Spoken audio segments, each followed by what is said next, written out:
नमस्कार, मैं हूं संदीप चौधरी। इस वक्त की बड़ी खबर, कुछ ही देर में प्रधानमंत्री मोदी अहमदाबाद कुछ देर पहले पहुंचे हैं।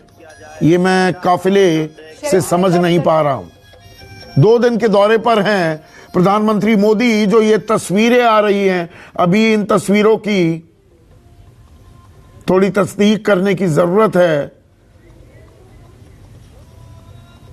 अब बताया जा रहा है मुझे कि एयरपोर्ट पहुंच गए हैं प्रधानमंत्री मोदी। 2 दिन के दौरे पर हैं। गुजरात के 4 राज्यों में शानदार जीत दर्ज करने के बाद फिर से प्रिपरेशन मोड में बीजेपी।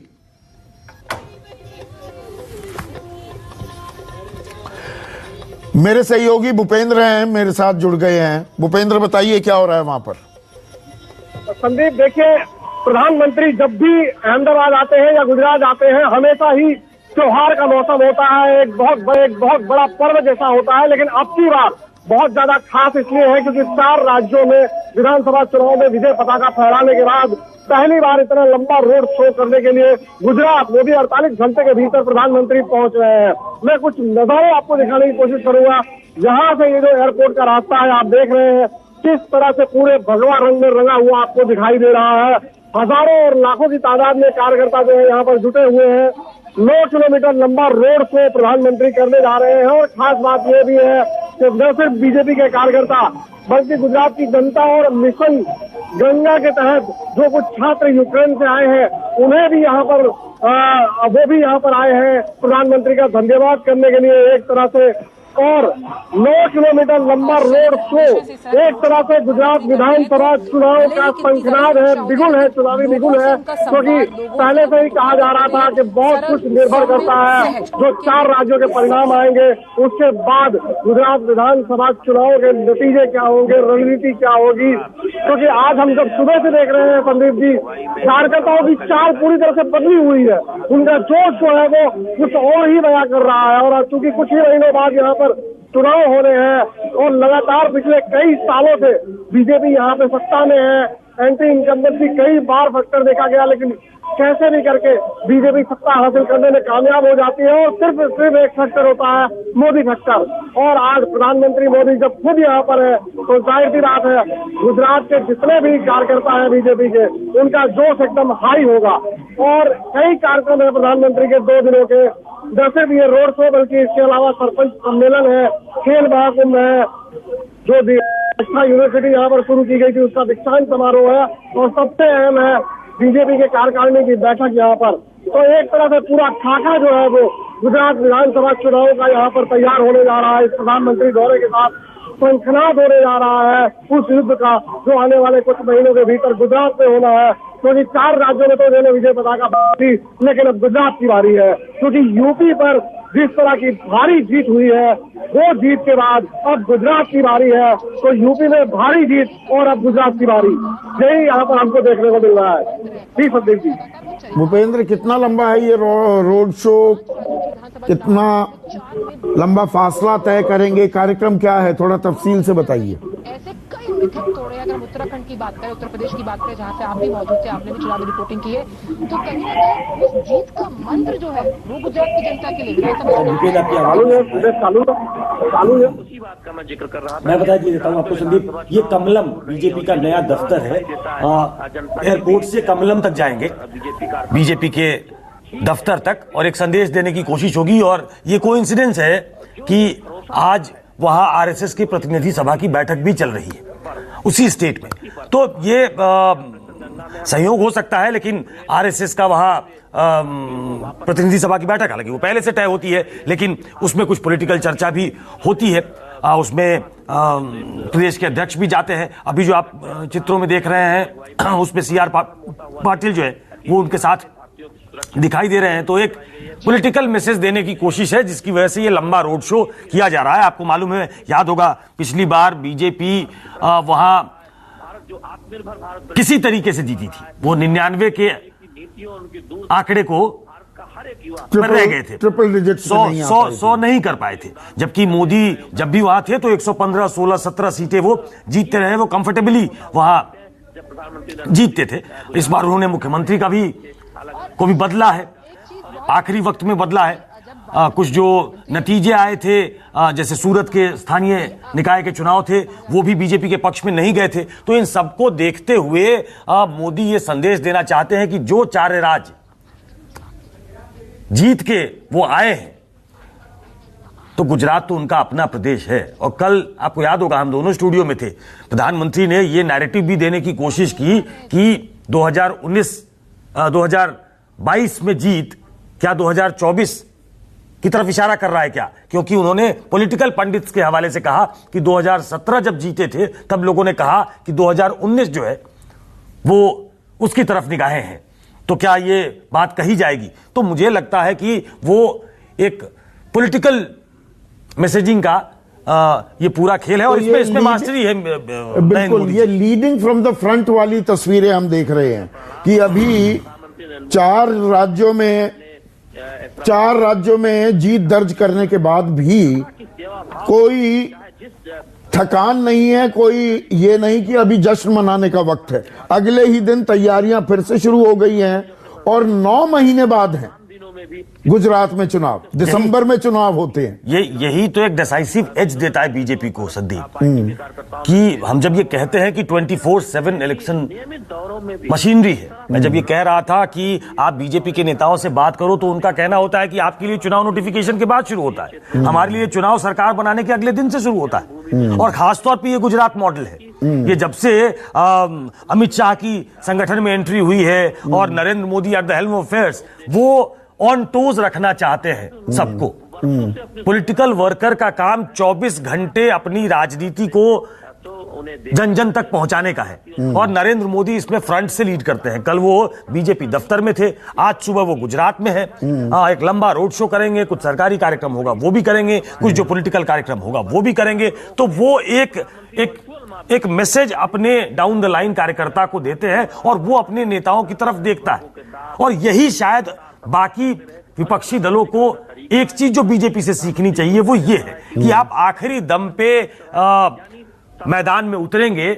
और एक चूंकि सपा के प्रवक्ता बैठे हैं, इसलिए उनकी तरफ भी मुखातिब होकर कह रहा हूं कि 3-4 महीने आपने खूब मेहनत की, आपने वोट परसेंटेज जरूर बढ़ा लिया, आप एक रिस्पेक्टेबल अपोजिशन की तरफ बढ़ गए, लेकिन बीजेपी से 2-2 हाथ करने के लिए, उनको मात देने के लिए आपको वही हौसला, वही मादा चाहिए होगा जो शायद बीजेपी दिखाती है। और इसमें खास बात ये, यहां पर कांग्रेस की भी अगर बात करें, कांग्रेस कहीं मैदान में अभी दिख रही है क्या?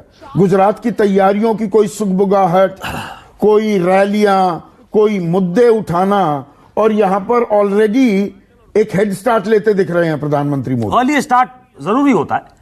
प्रधानमंत्री को मालूम है कि 4 बार से उनकी सरकार है।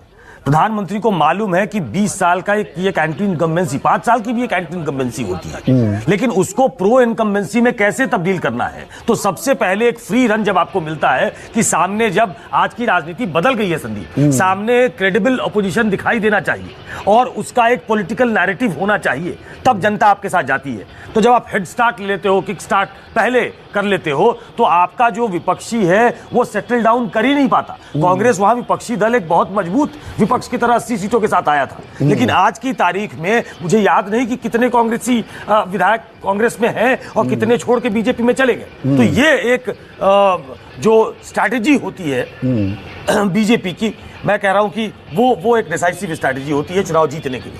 भूपेंद्र, आज और कल प्रधानमंत्री के कार्यक्रम क्या क्या हैं, जरा उसके बारे में जानकारी दीजिए। संदीप जी, पूरे के पूरे कार्यक्रम चुनाव लक्षी है। आज का जो पहला रोड शो है वो अपने आप में चुनावी बिगुल है। उसके बाद में सरपंचों का सम्मेलन है, जितने भी जिला प्रतिनिधि हैं करीबन 1.5 लाख के आसपास, वो दोपहर के 2 बजे के आसपास उनका एक सम्मेलन है। एक कोना नहीं प्रधानमंत्री छोड़ना चाहते हैं गुजरात चुनाव के मद्देनजर, इसीलिए जितने भी रिमोट एरियाज हैं, ग्रामीण इलाके हैं, वहाँ तमाम प्रतिनिधि जो है वो आज यहाँ पर जीएमडीसी ग्राउंड पर इकट्ठा होंगे और उनको प्रधानमंत्री संबोधित करेंगे। और उसके बाद कल खेल महाकुंभ है, जिसकी शुरुआत 2010 में खुद प्रधानमंत्री ने की थी जब वो यहाँ गुजरात के मुख्यमंत्री थी। कल उसका शुभारंभ करवाएंगे प्रधानमंत्री, और इसके अलावा रक्षा शक्ति यूनिवर्सिटी जिसकी उन्होंने स्थापना की थी उसका दीक्षांत समारोह है। तो ये 2 दिनों के पूरे कार्यक्रम है और इसके अंदर इस बीच में हो सकता है प्रधानमंत्री अपनी माताजी हीराबा जो कि 99 साल की हो चुकी है उनसे भी मिलने जाए। गवर्नर हाउस में उनका ठहरना होगा और बीजेपी कार्यालय कमलम वहां पर तमाम नेताओं के साथ बैठक है। जाहिर सी बात है ये बैठक बहुत महत्वपूर्ण होगी क्योंकि पूरी की पूरी सरकार नई है, तमाम लोग नए हैं और ऐसे में 9 महीने के बीच में जो रणनीतियां बनानी है, जो चुनावी रणनीतियां तैयार करनी है, चुनाव लड़ना है, ये तमाम चीजें जो है वो इन 2 दिनों के भीतर प्रधानमंत्री नरेंद्र मोदी करना चाहते हैं। और उनका जो पूरा दौरा है वो ऐसा लग रहा है कि गुजरात विधानसभा चुनाव को लेकर जीत का जश्न, जैसा कि आपने कहा कि जीत के जश्न के बाद वो बैठे नहीं है, जश्न पूरा नहीं हुआ है, गुजरात विधानसभा और हिमाचल विधानसभा चुनाव की तैयारी में लग गए और उसी का ये दौरा जो है एक हिस्सा है। जी संदीप जी, ये रोड शो कितना लंबा है, कितना फासला तय करेंगे ओपन जीप में प्रधानमंत्री? 9 किलोमीटर लंबा ये रोड शो है संदीप जी। एयरपोर्ट से लेकर कमलम जो कि बीजेपी का कार्यालय है गांधीनगर में, वहां तक लंबा ये रोड शो है। और अगर मैं तस्वीरें दिखाऊं तो आप देख सकते हैं कि दोनों तरफ जनता का जो है वो हुजूम है। यहाँ पर बीजेपी कार्यकर्ताओं का हुजूम है। एक तरह से कहा जा रहा था कि 4 लाख के आसपास कार्यकर्ता होंगे, हालांकि इतने तो नहीं हो सकते लेकिन इतना जरूर है, हजारों और लाखों की तादाद में ये कार्यकर्ता जो है यहाँ पर प्रधानमंत्री का अभिवादन करने के लिए इकट्ठा हुए हैं। सभी लोग दिखाई दे रहे हैं। सुबह लगभग 9 बजे के आसपास जो है कार्यकर्ताओं का जमावड़ा जो है वो शुरू हो गया था और पूरा 9 किलोमीटर का लंबा रास्ता इसी तरह से लोगों से भरा हुआ है। जो हमने तस्वीरें देखी, कुछ हमने जाके देखा, तमाम पूरी सड़कें जो है वो इसी तरह कार्यकर्ताओं के हुजूम से भरी हुई है। बीजेपी के ध्वज दिखाई दे रहे हैं, केसरिया गुब्बारे दिखाई दे रहे हैं और इसके अलावा अलग अलग टीम के बैनर और पोस्टर। तो ये एक पूरी तरह से कहा जा सकता है कि चुनावी प्रचार जो है वो आज से एक तरह से कह सकते हैं कि शुरू हो गया है। जी संदीप। अब सुकेश एक बात समझाइए मुझे, ये मेगा रोड शो हो रहा है अहमदाबाद में, काम करते हैं, जीत दर्ज की है उत्तर प्रदेश में, उत्तराखंड में, गोवा में और मणिपुर में। अभी विधानसभा चुनाव तो आने ये कोई गुजरात में चुनाव नहीं हुआ था, गुजरात की और खास तौर पर तो ये भी एक अंदाज है क्या? और जो इवेंट मैनेजमेंट में मास्टरी कर ली है बीजेपी ने, उसी की एक झलक भी यहां पर हम देख रहे हैं कि ये पूरे देश में अब ये तस्वीरें भी कैद रहेंगी कि प्रधानमंत्री प्रिपेयर्डनेस कितनी है। गुजरात वासियों को भी संदेश दे दिया। काशी विश्वनाथ बनारस में है, उसका रूप बदला गया है। प्रधानमंत्री की कॉन्स्टिट्यूएंसी है, योगी मुख्यमंत्री है, उनका रहना वहां जरूरी था प्रोटोकॉल के तहत। सारे मुख्यमंत्री क्यों थे वहां बीजेपी के? सारे मुख्यमंत्रियों की मीटिंग वहां क्यों रखी गई थी? देखिए ये पॉलिटिकल मैसेजिंग प्रधानमंत्री आज से नहीं कर रहे हैं। प्रधानमंत्री के काम करने का एक अपना तरीका है, उसके लिए कई बार वो आलोचना के शिकार भी हुए हैं, लेकिन वो अपने पद से डिगने वाले नो होल्ड्स बार्ड है। कैंपेन मोड में आप आलोचना करिए, आप उनको प्रधानमंत्री की जगह प्रचार मंत्री कहिए। देश ने प्रधानमंत्री नहीं प्रचार मंत्री चुन लिया है, विपक्षी ये भी आरोप लगाते हैं। लेकिन धीरे धीरे जो राजनीति का ढर्रा बदला है, जो ट्रेडिशनल एक आउटलुक था, जो ट्रेडिशनल स्टाइल थी पॉलिटिक्स करने की, जिसमें आम जनता नेता के पास आती थी, अब नेताओं को आम जनता के पास जाना पड़ेगा। पिछले 10-15 सालों में राजनीति करने का तरीका, स्टाइल, उसको देखने का नजरिया, ये सब बदलने लगा है। आप न्यू इंडिया में हैं जिसमें जनता की आकांक्षाएं कुछ और हो गई हैं, जनता अपने अधिकारों को लेकर ज्यादा सजग हो गई है। तो आप न सिर्फ उस तक पहुंचने का आपका आउटरीच वहां होना चाहिए, लेकिन आप 24 घंटे जमीन पे दिखने चाहिए। जनता को लगता है कोरोना के काल में बहुत दिक्कत थी उत्तर प्रदेश में, लेकिन शायद जनता को यह लगा कि मुख्यमंत्री सड़क पे तो था,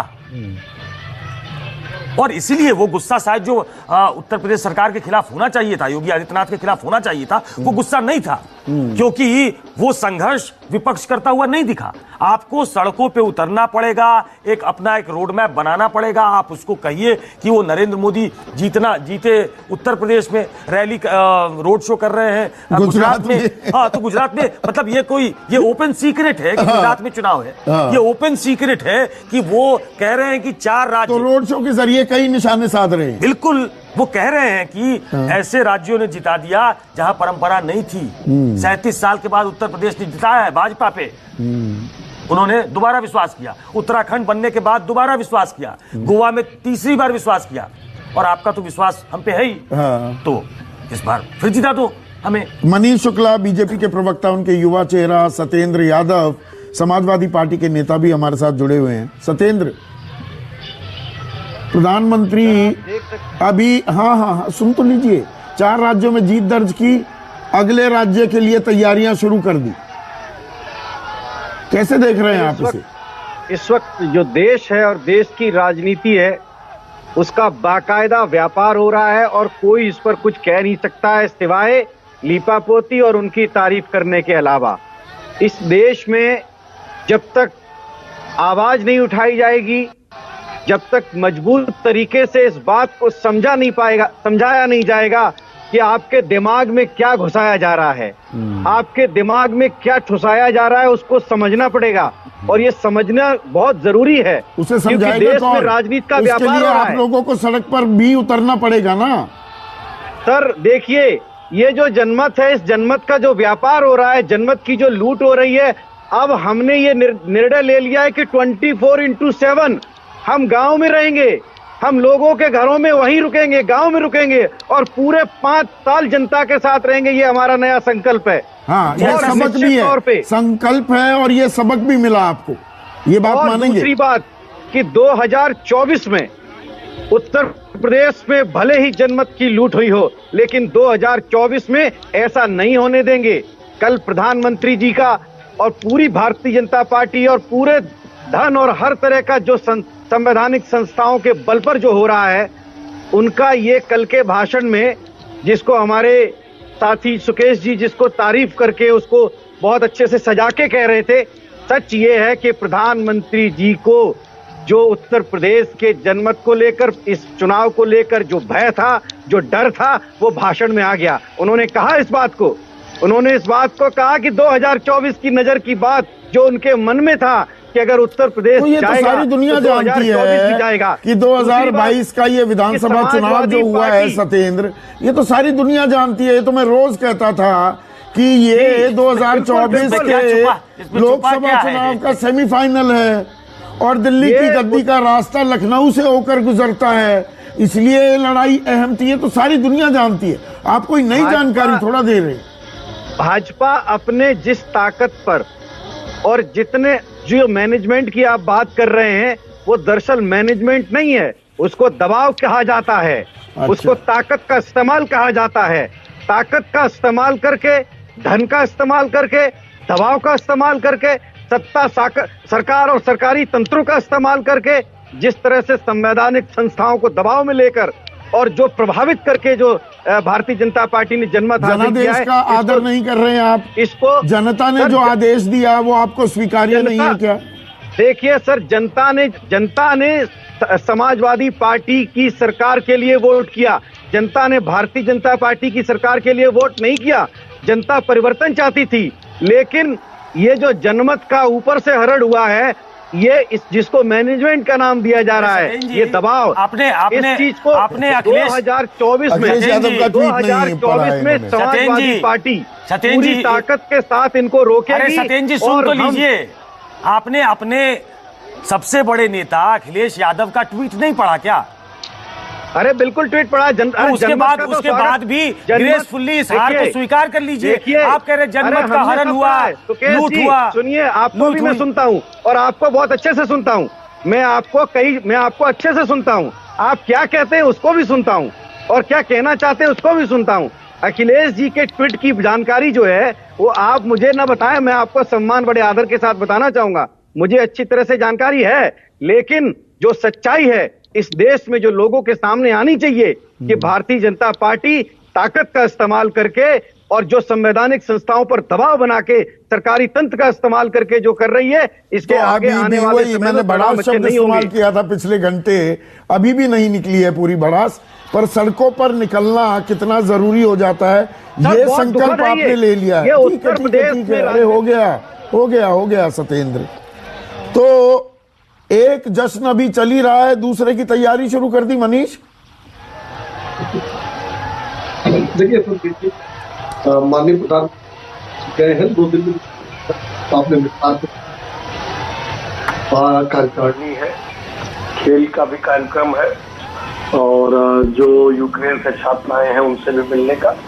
तो वो प्रधानमंत्री जी तो 365 दिन लगातार हरनिश काम कर रहे हैं और ये उनका तरीका है। जब से प्रधानमंत्री बने हैं, कहीं जब से मुख्यमंत्री बने हैं, तब से उन्होंने एक दिन का भी अवकाश नहीं लिया है और हमें गर्व है। मुझे एक चीज बताइए, रोड शो अहमदाबाद में कर रहे हैं, रोड शो लखनऊ में या बनारस में करते तो समझ में आता।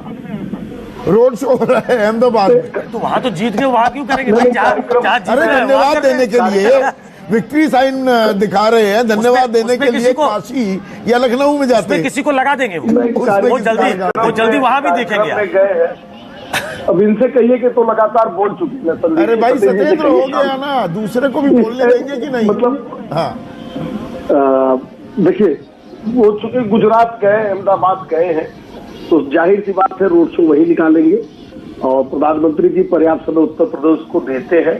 माननीय मुख्यमंत्री जी ने कल अपने भाषण में इस बात को कहा भी कि सबसे ज्यादा प्यार, सबसे ज्यादा समय उत्तर प्रदेश को देते हैं और उनके मार्गदर्शन में उत्तर प्रदेश की सरकार ने अच्छा काम किया। देखिए, मैं 1-2 बातें जरूर कहना चाहता हूँ। हाँ। एक तो मैं प्रभु राम से ये प्रार्थना करता हूँ कि समाजवादी पार्टी के प्रवक्ता जिस भाषा का प्रयोग, जिस जनादेश को जिस तरह से वो कर रहे हैं, व्याख्यात कर रहे हैं, ऐसे 5 साल जरूर करते रहे और लक्ष्मी की कृपा इनके ऊपर, अरे सरस्वती की कृपा इनके ऊपर इस तरह से रहे कि जनादेश का इसी तरह से व्याख्या करते रहे और जनता उसका जवाब देती है, उसको हमको देने की जरूरत नहीं है। अभी पिछले टर्म में इन्होंने कहा बसपा ने बीजेपी को अपना वोट ट्रांसफर करा दिया। 2019 में ये गठबंधन में एक साथ एक मंच पे वोट मांग रहे थे, तब बसपा ने नहीं ट्रांसफर किया, ये आरोप लगाया था इन्होंने। अब बिना हमारे साथ चले इन्होंने ट्रांसफर कर दिया। तो जो मीमांसा कर रहे हैं ये लोग अपनी जीत हार का, और उसको भी देखिए, हार में अगर जीत की मीमांसा की जाए या संकल्प की मीमांसा की जाए तो अच्छी बात होती है किसी भी फील्ड में, राजनीति से लेकिन जिस तरीके से मीमांसा लोग कर रहे हैं, अगर यही मीमांसा करेंगे तो हमको लगता है कि इसी पार्टी के लिए बहुत अच्छा करना चाहिए इनको। चलिए, 5 राज्यों में चुनाव तो अब निपट गए हैं, अब गुजरात की भी तैयारी कर दी है प्रधानमंत्री मोदी ने, अहमदाबाद में रोड शो कर रहे हैं। अब हो सकता है कि आने वाले 1-2 दिन में पंजाब में जबरदस्त जीत दर्ज की अरविंद केजरीवाल ने और वो एक रोड शो करने लगे हिमाचल प्रदेश में, पंजाब को सेलिब्रेट करने के लिए। हिमाचल में भी चुनाव होने हैं गुजरात से पहले। अभी के लिए बस इतना ही, नमस्कार। नमस्कार, मैं हूं मानक गुप्ता। अगर आपको हमारा ये वीडियो पसंद आया हो तो इसे लाइक और शेयर जरूर करें और हाँ, हमें सब्सक्राइब और फॉलो करना ना भूलें ताकि आप देश और दुनिया की कोई खबर मिस ना करें। तो जुड़े रहिए हमारे साथ और देखते रहिए न्यूज़ 24।